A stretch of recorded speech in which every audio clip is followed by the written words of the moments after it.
আসসালামু আলাইকুম। আজকে আপনাদের সাথে এমন একটা রেসিপি শেয়ার করব যেটা হয়তো অনেকেই পছন্দ করবেন, আবার অনেকেই পছন্দ করবেন না। শুধু মুরগির গিলা দিয়ে গিলা ফ্রাই বা ভুনা করে দেখাবো, যেটা খেতে বেশি ভালো লাগবে পরোটা বা নান রুটির সাথে। আমার ধারণা এই রেসিপিটি দেখার পর যারা ভোজন রসিক আছেন তারা একবার হলেও বানাতে চেষ্টা করবেন। চলুন তাহলে আজকে মুরগির গিলা ভুনা বা ফ্রাই করি।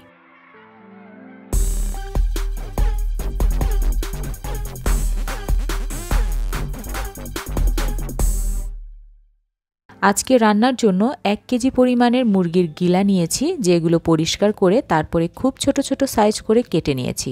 অনেকেই প্রশ্ন করতে পারেন মুরগির এতগুলো গিলা কিভাবে পাবো।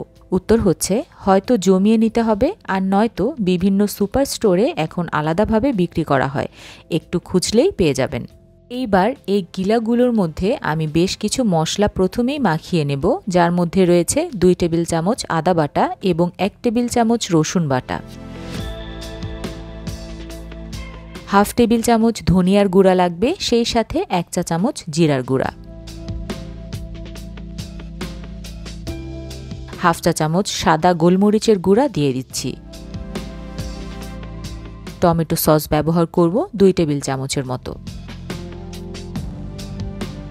4 টেবিল চামচ টক দই নিয়ে খুব ভালোভাবে ফেটিয়ে দিয়ে দিতে হবে।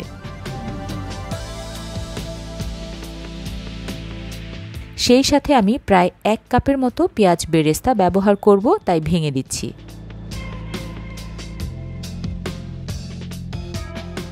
এবার পরিমাণ মতো লবণ দিয়ে এই সব কিছু একবার খুব ভালোভাবে মাখিয়ে নিতে হবে। মেরিনেট করে রাখার প্রয়োজন নেই, মাখানো হয়ে গেলে আমি সরাসরি রান্নাতে চলে যাব।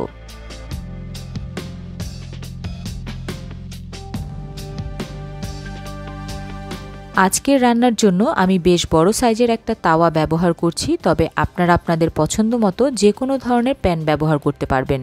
আর পুরো রান্নার জন্য আমার হাফ কাপের মতো তেল লাগবে, তাই তেল দিয়ে প্রথমে একটু গরম করে নিতে হবে।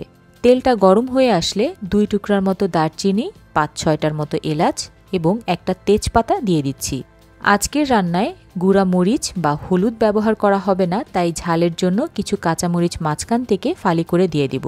আজকের এই রেসিপিটাকে কিন্তু মুরগির গিলার তাওয়া ভুনা রেসিপিও বলা যেতে পারে। সব কিছু একটু ভেজে নিয়ে মশলা মাখিয়ে রাখা মুরগির গিলাগুলো দিয়ে দিব। চুলার আঁচটা এই মুহূর্তে হাইতে রয়েছে। একটু নেড়েচেড়ে রান্না করতে হবে এবং অপেক্ষা করতে হবে এর ভেতর থেকে বেশ কিছুটা পানি বের হয়ে আসা পর্যন্ত। যখন দেখবেন মুরগির গিলা থেকে যথেষ্ট পরিমাণ পানি বের হয়ে এসেছে, ওই অবস্থায় চুলার আঁচটা কমিয়ে দিতে হবে এবং এই পানিতেই চেষ্টা করতে হবে এই মুরগির গিলাগুলো সেদ্ধ করার। যেহেতু আমার অতিরিক্ত পানি লাগেনি, আশা করি আপনাদেরও লাগবে না। আর মাঝে মাঝে অবশ্যই একটু নেড়েচেড়ে দেবেন, যেন তলায় আবার লেগে না যায়। আর একটা সময় দেখবেন পানিগুলো আস্তে আস্তে কমতে শুরু করেছে। একটা পর্যায়ে গিয়ে দেখবেন পানি সব টেনে গিয়ে তেল বের হতে শুরু করেছে এবং গিলা ভুনা ভুনা হয়ে এসেছে।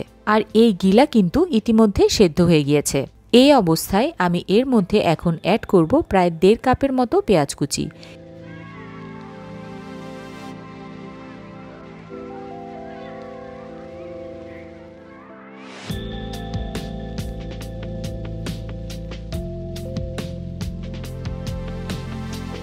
এবং সেই সাথে আরও বেশ কিছু কাঁচামরিচের কুচি।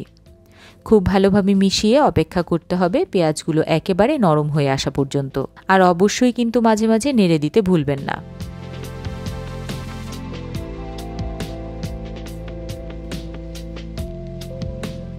পেঁয়াজগুলো যখন একেবারে নরম হয়ে যাবে, ওই অবস্থায় অ্যাড করব আমার হোমমেড গরম মশলার গুঁড়া 1 চা চামচের মতো।